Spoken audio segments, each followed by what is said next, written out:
আসসালামু আলাইকুম রহমতুল্লাহ। সম্মানিত দর্শক,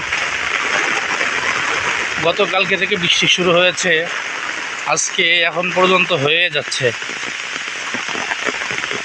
কী পরিমাণে বৃষ্টি হচ্ছে, আলহামদুলিল্লাহ, আল্লাহ তাআলার রহমতের বৃষ্টি।